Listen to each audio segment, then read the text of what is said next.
Friends, welcome to my channel. ಇವತ್ತು ನೋಡಿ ನಾನು ಏನು ತೋರಿಸ್ತಾ ಇದ್ದೀನಿ ಅಂದರೆ, ಇದು ನಾನು ಕ್ಯಾಶ್ಯೂ ತೊಗೊಂಡೆ. ಸಾಲ್ಟೆಡ್ ಕ್ಯಾಶ್ಯೂ ಕಾಣಿಸ್ತಾ ಇರ್ಬೋದು. ಇದು ಎಕ್ಸ್ಪೈರಿ ಡೇಟ್ ಏನೋ ಜೂನ್ 2025 ತೋರಿಸ್ತೀನಿ ನಿಮಗೆ. ಜೂನ್ 2025 ಇದೆ. ಆದರೆ ತಿನ್ನೋಕ್ಕೆ ಹೋದರೆ ಟೇಸ್ಟ್ ಒಳ್ಳೆಯ ಹಳೆಯ ಟೇಸ್ಟ್ ಇದ್ದಂಗಿದೆ. ಅದಕ್ಕೆ ಕಂಪ್ಲೇಂಟ್ ಮಾಡಿದ್ದೀನಿ. ಇದು ಆನ್ಲೈನಲ್ಲಿ ತೊಗೊಂಡಿದ್ದು, ನೋಡೋಣ ಏನು ರೆಸ್ಪಾನ್ಸ್ ಬರುತ್ತೋ ಅಂತ. ಬಟ್ ನಾರ್ಮಲ್ಲಾಗಿ ಆನ್ಲೈನಲ್ಲಿ ತೊಗೊಂಡಾಗ ಈ ರೀತಿಯಾಗಿ ಕಂಪ್ಲೇಂಟ್ ರೈಸ್ ಮಾಡ್ಬೋದು. ರೀಪ್ಲೇಸ್ ಮಾಡ್ತಾರೆ, ಇಲ್ಲಾಂದರೆ ರೀಫಂಡ್ ಕೊಡ್ತಾರೆ.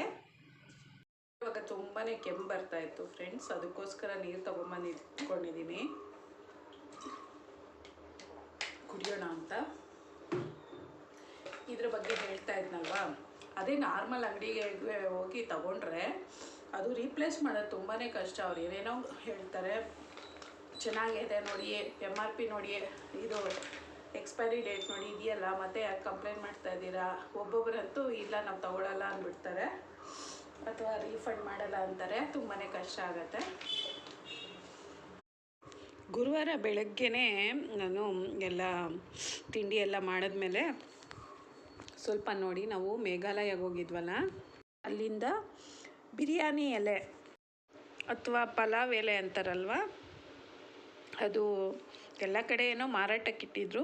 ಆದರೆ ನಾವು ತುಂಬ ಕಡೆ ಟ್ರೆಕ್ಕಿಂಗ್ ಹೋಗಿರೋ ಕಡೆ ಎಲ್ಲ ಕಡೆ ಇದು ಮರಗಳ ರೆಂಬೆಗಳನ್ನು ಕಟ್ ಮಾಡಿ ಅಲ್ಲಲ್ಲೇ ಹಾಕಿದ್ರು.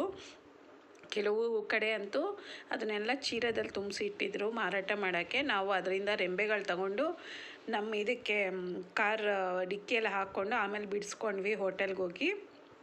ಅದೆಲ್ಲ ತೊಗೊಂಬಂದಿದ್ದೀವಿ ನೋಡಿ. ಅದನ್ನು ನಾನು ಬಾಕ್ಸ್ಗೆ ತುಂಬಿಸ್ಕೊತಾ ಇದ್ದೀನಿ. ಇದು ಪ್ಲಾಸ್ಟಿಕ್ ಬಾಕ್ಸು ತುಂಬಿಸಿಟ್ಟಿದ್ದೀನಲ್ಲ, ಅದು ಬಂದು ಡ್ರೈ ಫ್ರೂಟ್ಸ್ದು.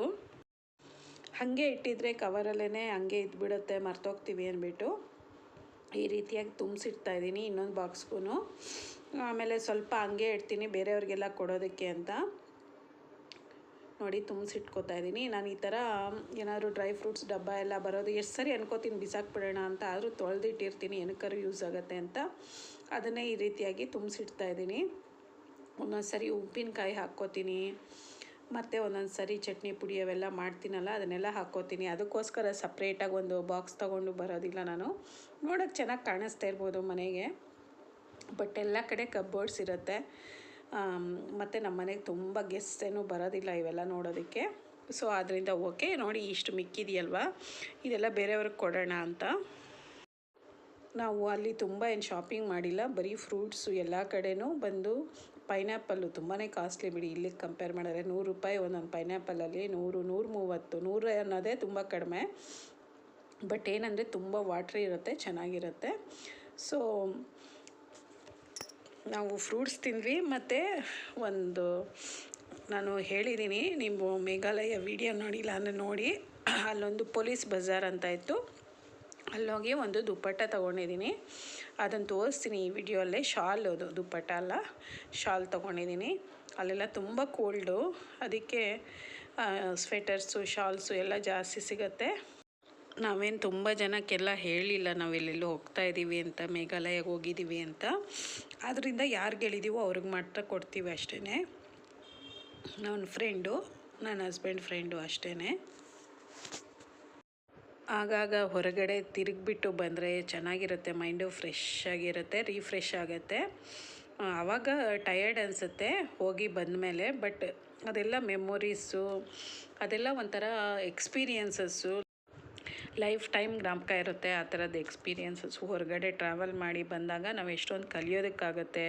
ಅವ್ರದ್ದು ಆಚಾರ ವಿಚಾರ, ಜನಗಳು ಹೇಗಿರ್ತಾರೆ, ನಾವು ಎಷ್ಟೇ ಟೆಕ್ಸ್ಟ್ ಬುಕ್ಕಲ್ಲಿ ಓದಿದ್ರೂ ಕೂಡ ಅದೆಲ್ಲ ಜ್ಞಾಪಕ ಇರೋದಿಲ್ಲ. ಆದರೆ ಈ ರೀತಿ ಹೋಗಿ ಬಂದರೆ ಅದು ಎಕ್ಸ್ಪೀರಿಯನ್ಸ್ ಆಗಿರೋದ್ರಿಂದ ನಮ್ಮ ಮೆಮೊರಿಯಲ್ಲಿ ಉಳಿದ್ಬಿಡುತ್ತೆ. ಅಲ್ಲೂ ನಾವು ಓದ್ವಲ್ಲ, ನಮಗೆ ಗೊತ್ತಾಯಿತು ಮೇಘಾಲಯ ಜನಗಳು ಹೆಂಗಿರ್ತಾರೆ, ಅವ್ರದ್ದು ಬಾಡಿದು ಸ್ಟ್ರಕ್ಚರು ಹೇಗಿರುತ್ತೆ, ಅವ್ರ ಮುಖಗಳು ಈಗ ಸ್ವಲ್ಪ ಗುರ್ತು ಸಿಗುತ್ತೆ. ಮತ್ತು ಮ್ಯಾಪು ಎಷ್ಟು ಸರಿ ತೋರಿಸಿದ್ರು ನಂಗೆ ಅರ್ಥ ಆಗ್ತಾ ಇರಲಿಲ್ಲ. ಈಗ ಹೋಗಿ ಬಂದಮೇಲೆ ನಂಗೆ ಗೊತ್ತಾಯಿತು ಮೇಘಾಲಯ ಎಲ್ಲಿದೆ ಅಂತ. ಇನ್ನು ಬಣಸಿ ರವೆ ಕೂಡ ತರಿಸಿದ್ದೆ, ಅದನ್ನು ಕೂಡ ನಾನು ಫ್ರೈ ಮಾಡ್ಕೊತಾ ಇದ್ದೀನಿ. ರವೆನ ಹಾಗೆ ಇಟ್ಬಿಟ್ರೆ ಕೆಟ್ಟೋಗ್ಬಿಡುತ್ತೆ. ನೋಡ್ತಾ ಇರ್ಬೋದಲ್ಲ ಬಡಿಸಿ ರವೆ. ಇನ್ನೂ ಬರೀ ತಿಂಡಿ ಅಷ್ಟೇ ಮಾಡಿದ್ದೀನಿ, ನೀನು ಕೆಲಸ ಮಾಡಿಲ್ಲ. ಇನ್ನು ಕಿಚನ್ನು ಕೂಡ ಕ್ಲೀನ್ ಮಾಡಬೇಕು. ಫಸ್ಟು ಅದೇ ಹುರ್ಕೊಂಬಿಡ್ತಾ ಇದ್ದೀನಿ. ನಾವು ಮೇಘಾಲಯಲ್ಲಿ ನಾನು ತಗೊಂಡಿರೋ ನೋಡಿ ಶಾಲ್ ಅಂತ ಹೇಳಿದ್ನಲ್ವ, ತುಂಬಾ ದೊಡ್ಡದಾಗಿದೆ. ತೋರಿಸ್ತೀನಿ ರೀ, ನೋಡಿ ಹೇಗಿದೆ ಅಂತ ಕಾಣಿಸ್ತಾ ಇರ್ಬೋದು. ಎಷ್ಟು ದೊಡ್ಡದಿದೆ, ಎಷ್ಟು ಅಗಲ ಇದೆ, ಎಷ್ಟು ಉದ್ದ ಇದೆ ಅಂತ ಗೊತ್ತಾಯ್ತಲ್ಲ. 2 ಮೀಟ್ರಿಗಿಂತ ಜಾಸ್ತಿ ಇದೆ ಉದ್ದ. ಇದು ಜಸ್ಟ್ 200 ರುಪೀಸ್ಗೆ ತೊಗೊಂಬಂದ್ವಿ. ಬೇರೆದು ಇತ್ತು ಆದರೆ ಅದೆಲ್ಲ ಪ್ರಿಂಟ್ ಇತ್ತು. ಇದು ಬಂದು ನೋಡ್ತಾ ಇದ್ದೀರಲ್ಲ, ವೀವಿಂಗ್ ಡಿಸೈನ್. ಇದು ಅಂದರೆ ನೇಯ್ದಿರೋದು, ಇದೆಲ್ಲ ಬೇರೆ ಕಲರ್ ದಾರ ಹಾಕಿ ನೇಯ್ದಿರೋದು. ಆದ್ದರಿಂದ ಅದಕ್ಕೆ ಸ್ವಲ್ಪ ರೇಟು. ಸಿಂಪಲ್ ಡಿಸೈನ್ ಆದರೂ ಚೆನ್ನಾಗಿ ಕಾಣುತ್ತೆ ಹಾಕ್ಕೊಂಡ್ರೆ ಅಂತ ತೊಗೊಂಡ್ವಿ. ಫ್ರೆಂಡ್ಸ್, ಈ ವಿಡಿಯೋ ನಿಮ್ಗೆ ಇಷ್ಟ ಆಗಿದರೆ ಪ್ಲೀಸ್ ನನ್ನ ಚಾನಲ್ಗೆ ಸಬ್ಸ್ಕ್ರೈಬ್ ಮಾಡ್ಕೊಳ್ಳೋದನ್ನು ಮರಿಬೇಡಿ. ಹಾಗೂ ಈ ವಿಡಿಯೋಗೆ ಒಂದು ಲೈಕ್ ಕೊಡಿ ಮತ್ತು ಫ್ಯಾಮಿಲಿ ಫ್ರೆಂಡ್ಸ್ ಜೊತೆ ಶೇರ್ ಮಾಡಿ. ನನ್ನನ್ನು ಎನ್ಕರೇಜ್ ಮಾಡಿ. ಕಮೆಂಟ್ಸಲ್ಲಿ ತಿಳಿಸಿ ಹೇಗಿತ್ತು ಈ ವಿಡಿಯೋ ಅಂತ. ಬಾಯ್.